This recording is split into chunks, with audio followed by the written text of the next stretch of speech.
आप अपना नाम बताइए और ऑर्गेनाइजेशन के बारे में बताइए। मेरा नाम गौतम कांबळे है। मेरा जो संगठन है बहुजन एकता परिषद है। ये परिषद इसलिए हमने चालू किया था बहुजन एकता परिषद कि हमारे पूना में या महाराष्ट्र में बहुत सारे छोटे छोटे संगठन से, जैसे कोई अंबेडकर उत्सव समिति है, अंबेडकर का उत्सव करने के लिए खाली गांव गांव में कोई छोटे छोटे मंडल से, तो ये सब इकट्ठा आकर ये परिषद में ज्वाइंट हो गए। और उस ज्वाइंट होकर हमारा ब्राह्मणवादी व्यवस्था से, पितृसत्ताक व्यवस्था से, जातिवादी व्यवस्था के खिलाफ हम अलग अलग तरीके से काम कर रहे हैं। इसमें एजुकेशन सिस्टम्स पे काम कर रहे हैं, कामगारों के लिए काम कर रहे हैं अभी हम, और एक सोशल एक्टिविटीज़ के ऊपर काम कर रहे हैं। ऐसा है हमारा ऑर्गेनाइजेशन पुणे में, और अभी महाराष्ट्र भर में काम करना शुरू कर दिया। तो ऐसे आप एक ऑर्गेनाइजेशन है, आपके अलावा भी कुछ 250 ऑर्गेनाइजेशंस इस बार हाँ, यलगार परिषद के प्लेटफॉर्म में पार्टिसिपेट कर रहे हैं, और ये कहा जा रहा है कि यलगार परिषद एक डेमोक्रेटिक प्लेटफॉर्म है जहाँ लोग साथ में आके काम कर सकते हैं। तो आपका इसका एक्सपीरियंस कैसा रहा है? अभी देखो 2017 में जब ये भीमा कोरेगांव शौर्य दिन प्रेरणा अभियान स्टार्ट हो गए, तो इसके स्टार्टिंग से हम है, मतलब इसकी शुरुआत और इसका कंसेप्ट क्या रहेगा, इस सब प्रोसेस में हम लोग पहले से ही थे। अभी जब ये प्रोसेस आ गया कि सब लोगों ने एक साथ आना चाहिए, तो हमें मालूम था पहले से कि हर लोगों का एक कुछ ना कुछ अलग तरीका है। लेकिन 2014 में जैसे ही बीजेपी गवर्नमेंट आ गई, तो ये बीजेपी गवर्नमेंट आने के बाद उन्होंने जो पॉलिसीज़ लाई और जिस तरीके से लाई वो संवैधानिक मार्ग से थे।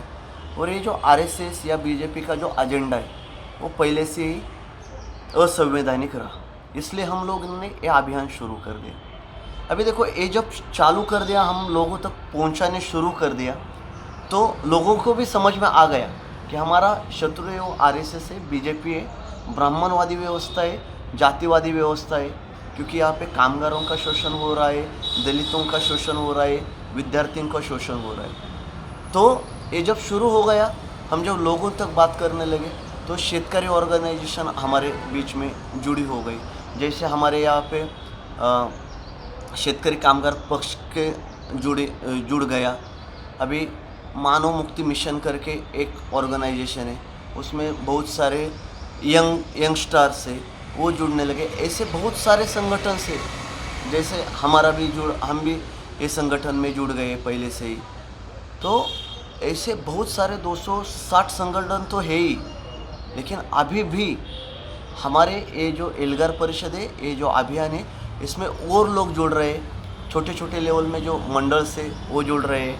अभी देखो जनता वसाहत में हम जाएंगे, उधर एक छोटा लोकल मंडल है, जनता क्रांति दल करके। ऐसा बहुत सारे संगठन से, शिवाजी महाराज के विचारों पे काम करने वाला संगठन से, बाबा साहब के विचारों पे काम करने वाला संगठन से, फुलें के विचार पे काम करने वाला संगठन है, या मजदूर बहुत सारे रहते उनके काम करने वाला संगठन है। ऐसे बहुत सारे संगठन अभी बहुत जुड़ गए, और इनका खाली हमारा एजेंडा यही है कि ब्राह्मणवादी व्यवस्था, पितृसत्ताक व्यवस्था, जातिवाद खत्म होना चाहिए, और अन्न वस्त्र निवारा, ये जो लोगों को लगने वाले हर दिन के जो लगने वाले कंसेप्ट से, इसके ऊपर हम काम करें। और आपको लगता है कि आरएसएस ही आपका सबसे बड़ा एनिमी है? आरएसएस मतलब जो ब्राह्मणवादी विचारधारा है, वो कौन सा भी संगठन हो, या तुम्हारे और हमारे बीच में ब्राह्मणवाद, जातिवाद रहेगा, तो वो भी ख़त्म होना चाहिए।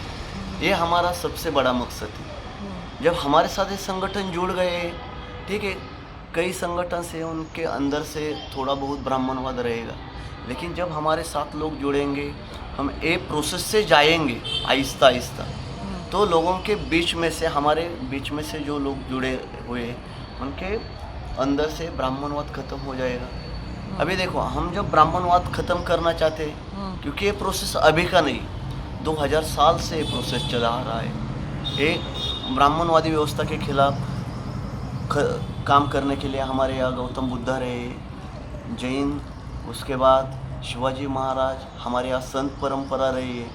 ये सब इधर जुड़ गए और वो जुड़ने के बाद आहिस्ते आहिस्ते ये ब्राह्मणवाद पे हर एक साल में देखेंगे। तो ये ख़त्म करने के लिए लड़ रहे ऑर्गेनाइजेशन, और जब लड़ेंगे तो हमें विद्रोह तो करना ही पड़ेगा, तब तक तो क्रांति होगी नहीं, परिवर्तन होगा नहीं। वो ये परिवर्तन दोनों तरफ से, हम जब ब्राह्मणवादी व्यवस्था से बात करेंगे तो ब्राह्मण आरएसएस बीजेपी ये ब्राह्मणवादी है, और वो डायरेक्टली बात करते कि हम ब्राह्मणवादी है, लेकिन हमारे दिल में भी कुछ ब्राह्मणवाद रहता है, वो भी ख़त्म करना है, और वो भी हमारे ये जो परिषद है या अभियान से हम ख़त्म कर रहे हैं। 2017 में एक एल्गार परिषद हुआ, अभी कुछ दिन में और एक होने वाला है। तो उस टाइम पे जो प्रोग्राम लिया था, शनिवार वाड़ा में लोग आके स्पीच दिए, बातें की, इस बार थोड़ा अलग हो रहा है। तो ये दोनों प्रोग्राम्स के बारे में थोड़ा लोगों को बताएं। 2017 में जब हम एल्गार परिषद ले ली थी, तो 2017 में हमने देखा, हमने समझा कि ये सांस्कृतिक लड़ाई है। हम अलग अलग तरीके से जब लड़ेंगे तो ये व्यवस्था को कोई दिक्कत नहीं, लेकिन हम जो इस संस्कृति जो है, ये व्यवस्था जो वो बदलने की बात करेंगे तो हमें विरोध हो जाएगा। अभी देखो 2017 में हम जब एल्गार परिषद लिए तो 2000 साल से जो आ गया है, और इसका पेशवाई में देखेंगे हम तो पेशवाई में दमन शाही का बहुत एक अत्युच्च कोटि का, एक बहुत ऊपर के लेवल का एक पेशवाई में उन्होंने दमनकारी यंत्रणा शुरू कर दी थी। क्योंकि उन्होंने क्या किया था पेशवाई ने, कि जब शिवाजी महाराज थे, शिवाजी महाराज ने जब मराठा का साम्राज्य निर्माण कर दिया था, और पेशवाई उनका एक अंग था, मतलब पेशवाई उनके जैसा हमारे यहाँ कुछ मंत्री रहे थे वैसा पेशवाई एक मंत्रीगण था। लेकिन उनके बाद उन्होंने क्या कर दिया, शिवाजी महाराज के बाद या संभाजी महाराज के बाद ये मराठा साम्राज्य ख़त्म कर दिया और पेशवाई लागू कर दी। पेशवाई मतलब एक ब्राह्मणवादी व्यवस्था है, और जाति व्यवस्था के नाम पे जाति व्यवस्था का इतना बड़ा उन्होंने स्तोम मचाया कि दलितों के ऊपर तो बहुत सारे अन्याय अत्याचार होने लगे।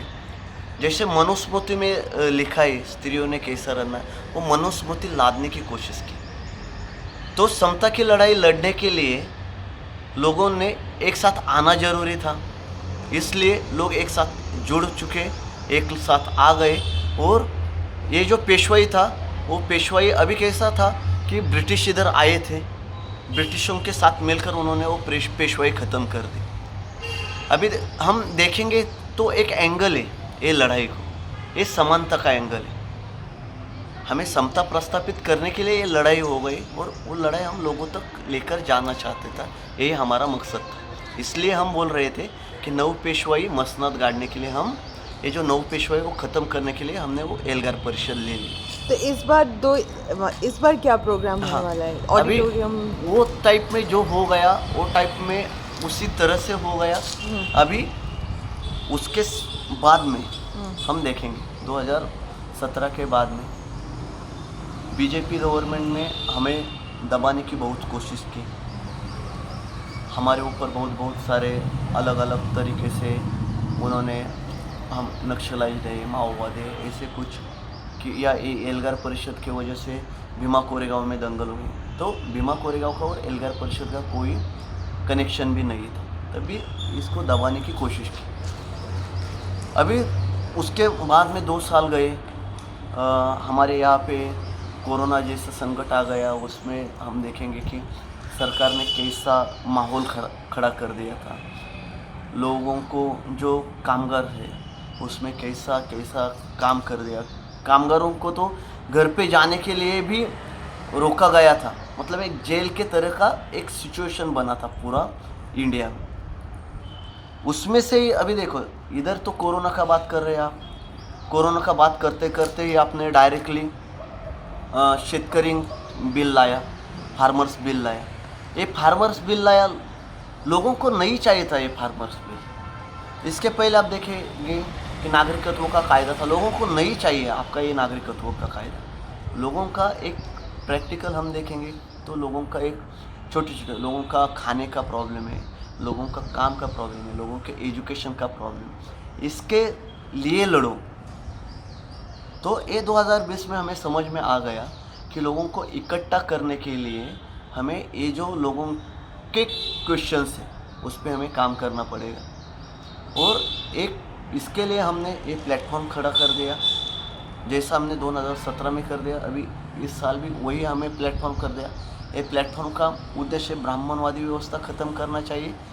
और ये जो राजकारण है, ये जो पॉलिटिक्स है, ये पॉलिटिक्स लोगों के मूलभूत जो राइट्स है वो राइट्स के लिए पॉलिटिक्स हो, इसलिए हमने ये एक प्लेटफॉर्म खड़ा कर दिया।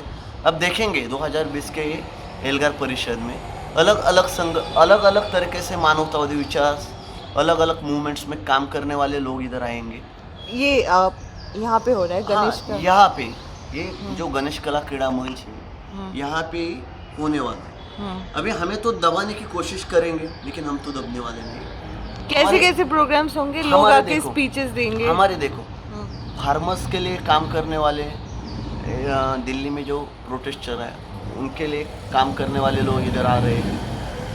NRCCA का जो कायदा है उनके लिए काम करने वाले लोग आ रहे हैं। जो एजुकेशन पे काम करने वाले वो लोग इधर आने वाले हैं। जैसे रोहित वेमुला का भाई है, दलितों के ऊपर जो अन्याय हो गए दलित आदिवासियों के लिए, वो लोग इधर आ रहे हैं उनकी बात लोगों को बताने कि हमने कैसा हो गया। अभी देखोगे पायल तड़विया की सिस्टर आ रही, माता आ रही, तो इधर हमारे इधर आ रहे क्योंकि वो उनकी बात हमें बताने रहे हैं। क्योंकि उन्होंने पायल तड़वी या इन जैसे लोगों को, या शेतकरी लोग आएंगे कि उनका शोषण कैसे हो गए ये बताने आ रहे। वैसे और दूसरा यहाँ पे हमने आर्ट गैलरी लगाएंगे, हम यहाँ पे बुक स्टॉल लगाएंगे। अभी आप देखेंगे कि अंबेडकर राइट्स मूवमेंट के कोई भी प्रोग्राम रहेंगे तो उधर बुक्स रहते, क्योंकि जो लोग आएंगे, लोग सुनेंगे, सुनने के बाद लोग अलग अलग बुक्स लेकर जाएंगे। वो बुक्स लेकर जब जाएंगे, वो बुक्स के अंदर वो जब पढ़ने की शुरुआत करेंगे तो उनके अंदर परिवर्तन हो जाएगा। ठीक है, किसी लोग हमारे इधर कामगार रहेंगे, मजदूर रहेंगे, इनके लिए हमने आर्ट गैलरी लगाए। वो आर्ट गैलरी के हिसाब से हम उनको मैसेज दे देंगे। दूसरे हम यहाँ पे जो ये अलग अलग कायदे जो आए जिसका हमारे लिए कुछ फ़ायदा नहीं है, भांडवलदारों के लिए फ़ायदा लगा है, वो कैसा है वो इधर लगाएंगे। एल्गार परिषद होने के बाद बहुत सारे मतलब हमारे एल्गार परिषद में सुधीर ढवळे रहेंगे, सागर गोरखे रहेंगे, ये इनको UAPA के अंडर अटक कर दी और भारत भर में UAPA का गलत इस्तेमाल करके बहुत सारे लोगों को अटक कर दिया। ऐसे मानवतावादी विचार, एक 16 मानवतावादी विचारवंत थे जो हमने लिस्ट निकाले। उनका क्या काम था, वो जनता के लिए क्या काम करते थे, वो भी हम इधर उनके पोस्टर लगाकर इधर लगवाएंगे। उनके घर वाले जो आ सकते वो इधर आएंगे, लोगों से बात करेंगे। ऐसा पूरा दिन भर का ये प्रोग्राम है, पूरा दिन भर ये प्रोग्राम चलेगा। पूरे दिन भर में लोगों का प्रबोधन होगा। और ये ऐसा नहीं है कि एल्गार परिषद होगा या ख़त्म हो गया, ये हमारा प्रोग्राम रहेगा, ये अभियान रहेगा। और ये अभियान उस टाइम तक रहेगा जब तक हम परिवर्तन नहीं करते, जब तक हम इकट्ठा नहीं होते। हाँ ठीक है, अलग अलग तरीके से आप काम करो, लेकिन हम हमारे प्रोग्राम के ऊपर तो इकट्ठा होंगे और आहिस्ता आहिस्ता और संगठन इसमें जुड़ेंगे। उसका भी कोई मतलब बहुत पहले 260 थे, अभी मुझे लगता है कि 300-400 के ऊपर संगठन गए, क्योंकि छोटे छोटे जो मंडल से वो भी आ रहे। हम कैंपेनिंग करते हो तब भी हमें लोग, और मंडल का छोड़ो, जो एक सर्वसामान्य आदमी रहता है वो जुड़ रहा है, जो उनको चाहिए कि उनकी लड़ाई। क्योंकि आप देखो कि भीमा कोरेगांव का ये जो हल्ला हो गया वो एक तरफा हल्ला था। हमने गवर्नमेंट को, पुलिस को जो भी एविडेंस थे वो एविडेंस दिए। महाराष्ट्र भर से 70 से 80 लोगों ने एफआईआर